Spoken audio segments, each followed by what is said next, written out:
Bienvenidos, esta es su amiga Carmen Mirabal en Desde mi punto de vista. Hoy tengo un invitado muy especial que aprecio muchísimo. En nuestras épocas de juventud hicimos 20 inventos musicales y él se llama Ruby Haddock. En esa época él tenía un estudio de grabación y recuerdo que le colaboramos a Dani Rivera Hijo para un festival de la OTI que él participó y bueno, 20 inventos más que siempre hicimos. Cuando yo tenía mi revista Salsa Magazine, le dediqué el tercer número y salían en la portada Ruby con su orquesta, salía Ismael Rivera, Fe Cortijo y Rafael Cortijo y también nuestra Mirta Silva. Momentos gratos desde ese entonces. Él se mudó a la Florida y bueno, desde allá nos envía las respuestas para esta entrevista que tenemos hoy. Así que adelanto este programa como siempre con un número musical, en este caso de Ruby Haddock y su orquesta. Despierto en una erótica caricia y sin amanecer me estoy quemando. Ruego que antes del fin de la delicia la luz me diga a quién estoy amando. Ruby, muchos de los muchachos que hoy en día me escriben cuando ven el programa, porque han seguido la salsa a través de sus padres, se ponen muy felices cuando ven entrevistas de personas como tú que fueron pioneros. Pero para ellos, para que conozcan tu trayectoria, ¿por qué no nos cuentas un poco cómo fueron tus inicios? Bueno, primeramente, Carmen, permíteme darte las gracias por la oportunidad de estar aquí compartiendo contigo y con tu audiencia. Siempre es un placer muy grato cuando me junto contigo para hacer cualquier proyecto. Bueno, ¿cómo fueron mis inicios, mis comienzos? En un principio, cuando yo comencé, creo que tenía algunos 16 años o algo así, yo comencé en un grupo de rock y comencé tocando música de rock, obviamente. Ahí duré muy poco, porque al cabo, muy poco tiempo después me di cuenta que la vocación mía estaba en la música tropical, que era la música que en realidad en Puerto Rico, que fue donde yo me inicié, pues era la música preferida de todo el mundo. Pero sí, yo tenía vocación para esa música, ya que mi padre era músico de música tropical y yo me crié en ese ambiente. Así que comencé como rockero, seguí como salsero. Ruby, desde los inicios de la salsa, ¿verdad? Que no son los que conocemos nosotros, que somos de los 70 para acá, pero antiguamente siempre la salsa pues tuvo una serie de nombres y una serie de ritmos, y luego pues en la década nuestra a alguien se le ocurrió ponerle salsa y los metieron a todos ahí en el mismo bote, ¿verdad? En el mismo potecito. Y sin embargo, dentro de la experiencia que tú puedas tener, ¿qué tú entiendes si es que ha habido alguna evolución en la salsa desde que tú te iniciaste como músico hasta la fecha de hoy? Muy buena pregunta sobre la evolución de la salsa. Esto es una contestación que hay que hacerla con un poquito de cuidado. Bueno, la salsa en realidad ha evolucionado hacia adelante, hacia el progreso. Cada día se ha hecho mejor, más y mejor salsa. Claro, hay una cosa que a mí me gustaría aclarar desde mi punto de vista, que es que la música, toda música, no solamente la salsa, toda música en realidad es cíclica y tiene sus altas y bajas, va y viene. Por lo tanto, la evolución de la música nunca ha parado, porque recuerden que esta música comenzó mucho antes de nosotros, o sea, cuando la época de Benny Moré, la época de Arsenio Rodríguez, esos fueron años antes de nosotros en Cuba. La música se movió a Nueva York y más posteriormente a Puerto Rico, o a la misma vez que Nueva York en Puerto Rico. Y entonces la desarrollamos al lado de acá, después del cierre de Cuba en el 1959. Por lo tanto, la evolución siempre ha estado ahí, con sus altas y bajas en la popularidad, pero siempre ha estado ahí. Ruby, en aquel entonces, en la década de los 70, después de la salsa bien pesada, pues vino una etapa donde se nos metió en Puerto Rico y en otros países mucho el merengue, luego vino la salsa romántica, otros le llamaron erótica, pero ¿no entiendes tú si quizás todos esos cambios hicieron que los muchachos fueran buscando pues otras avenidas, otros géneros, otra música y se despegaron un poquito de lo que conocíamos como la salsa nuestra, la salsa tradicional. Bueno, Carmen, diría yo que en este caso no fue que la juventud se separó como tal de la salsa, porque esta juventud que estamos hablando en realidad eran nuevas generaciones que nunca tuvieron en la salsa. Ellos crecieron y cuando crecieron adoptaron la música, vamos a decir, del reggaetón como música favorita. Claro, el reggaetón nace del underground en Puerto Rico y desde su inicio tuvo mucha fuerza y mucha popularidad, precisamente porque las nuevas generaciones andaban buscando una alternativa por la cuestión cíclica que dije anteriormente. Pero pasó cuando el bugalú, pasó cuando el cha-cha-cha, ha pasado muchas veces lo mismo, inclusive cuando el merengue.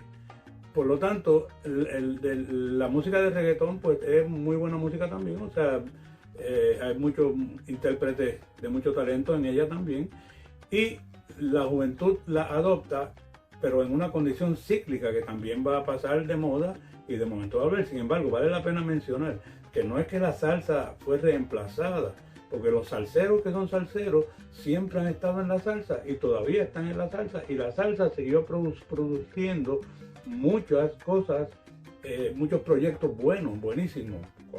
Como es el caso de Marc Anthony, Willy Colón, Gilberto Santa Rosa, muchos. De más está decir porque la salsa siempre se ha mantenido. Claro, entró otra música que entró a jugar un papel importante dentro del mercado. Usualmente cuando uno se inicia en cualquier campo, uno tiene pues alguien ¿verdad? Que le sirve como modelo. ¿Cuál fue tu modelo a seguir cuando tú te iniciaste en el campo de la música?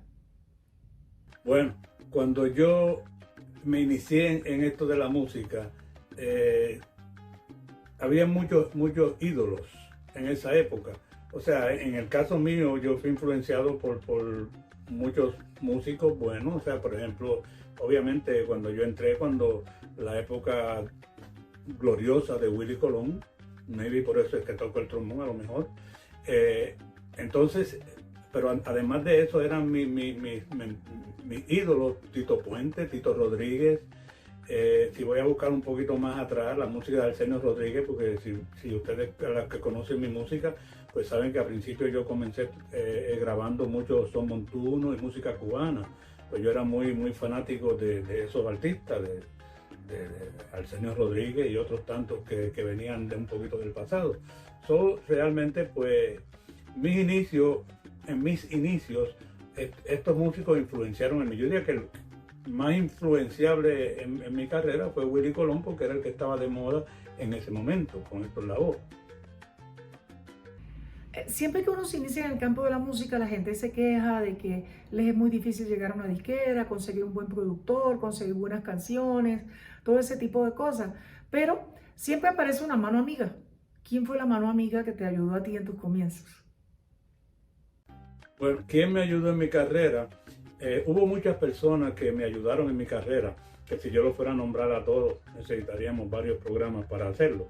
Pero sí te puedo nombrar los más importantes y trascendentales. El más importante de todos fue mi padre, que es Rubén Jado, que mi padre pues poseía 3 nightclubs a la misma vez y me ayudó muchísimo. También él era dueño de la compañía Junior, que fue la primera compañía que yo grabé. Entonces esa ayuda fue fundamental en mi carrera. De ahí para acá, pues muchas otras personas me ayudaron en mi carrera.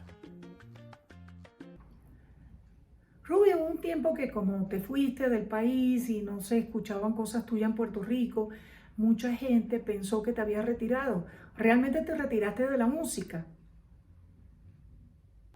Bueno, ¿por qué me retiré de la música o de mi carrera musical? Primero nada, he de decir, yo no me he retirado, o sea, yo no me retiré nunca. Yo seguí en la música produciendo discos, yo tenía un estudio de grabación y hacíamos discos ahí y todo.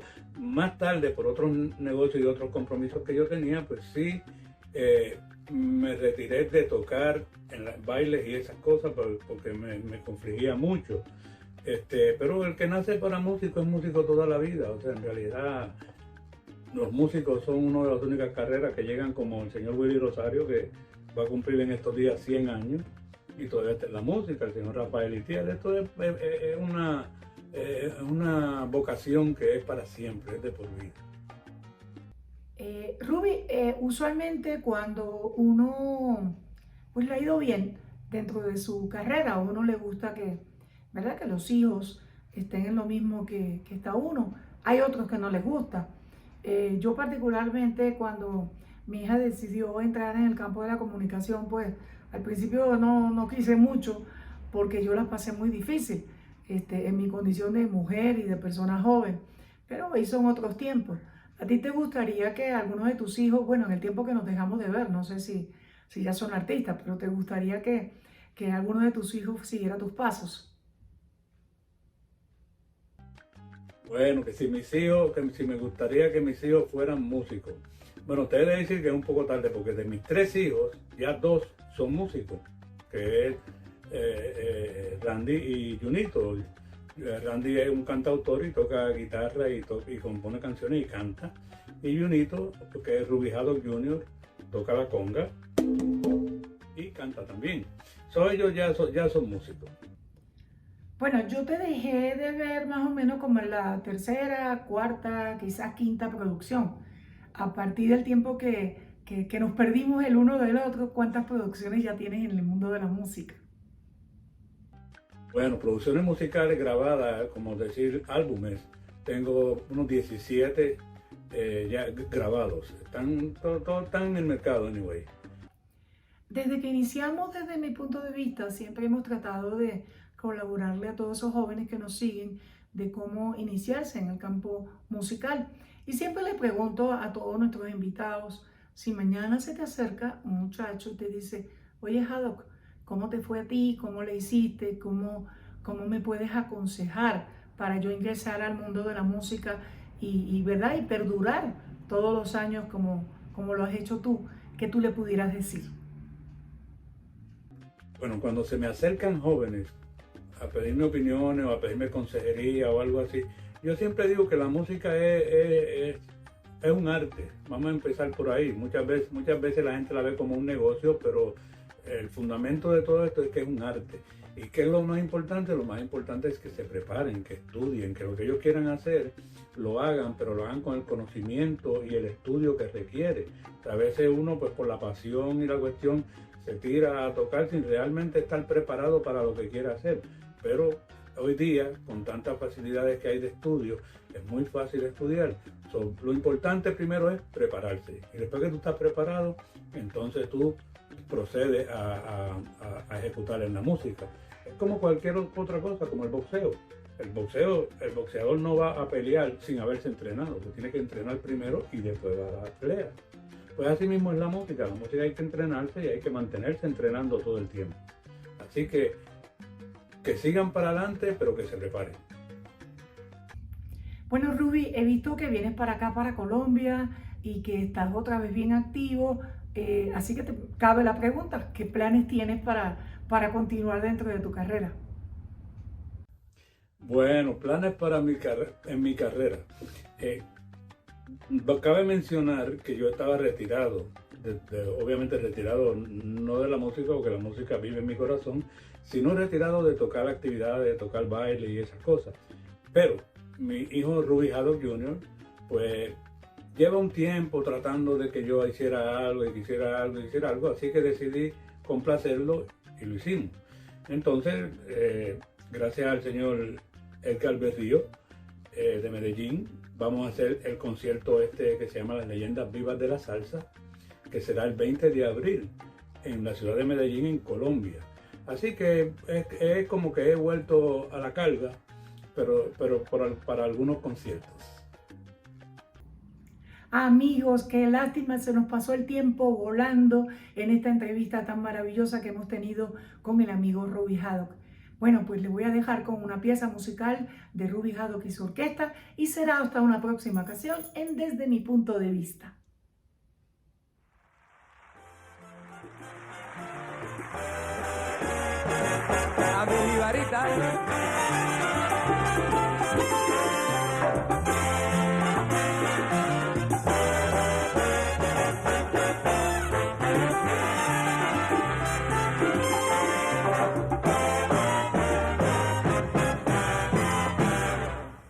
camino por las veredas de mis montañas, los flamboyanes con sus colores que arrullan tanto, y entonces oigo la melodía de la calandria que con sus aires llena de gozo a mi bel campo, y entonces cojo mi guitarrita y en el bohío le toco un son a mi jibarita que ya se asoma a la ventana a despedirme por la mañana, porque la tierra que idolatramos los rubios altos se la robaron. Ay, pero no te apures, compañero, porque la cosa algún día cambiará. Entonces yo voy con mi guitarrita y en el bohío le toco un son a mi jibarita. Ay, entonces yo voy y cojo mi guitarrita y en el bohío le toco un son a mi jibarita que sola está.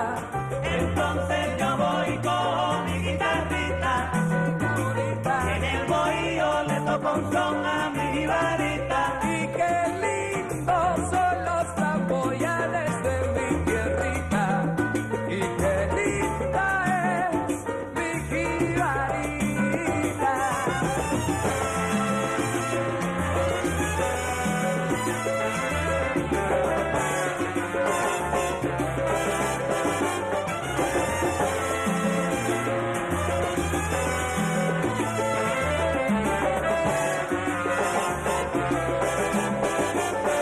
Entonces yo voy con mi guitarrita y en el bohío le toco un son a mi jibarita. Y los aires de la calandria que a mi corazón llegan, y allá en la cima del monte mi jibarita me espera.